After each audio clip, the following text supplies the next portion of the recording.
Welcome to the Rochester Effect. And tonight we're going to be talking about what is happening in our society today.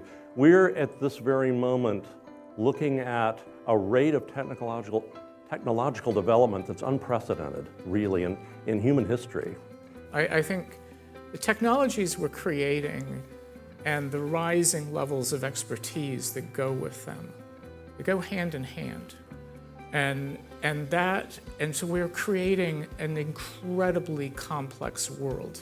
In the same way that when we design studies, we should be designing them with diverse participants, we should have diverse, mindsets, different people in the room. We should have, for technology, it needs to be, especially artificial intelligence and that kind of stuff, we need to have sociologists and philosophers and technologists and engineers and lawyers. All of these people need to come together if this is going to be effective. What does this mean for being human?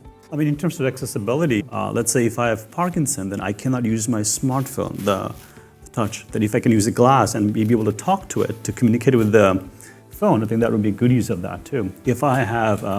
If I'm deaf, if I'm able to use a glass to be able to talk to somebody, whatever he's saying can be transcribed, I can see it through the glass.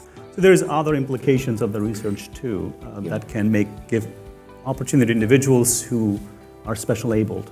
We're really moving remarkably rapidly. It may not seem like it to you right now, but in a larger time frame, we're moving remarkably rapidly toward a situation where I think that will be possible. It's not about just the information, right? It's about how we communicate that information. And that's going to be really important for artificial intelligence and how much we actually grab hold of it. We have to believe in that. We have to have some vision of how we can all live well together, and we have to be communicating as one public.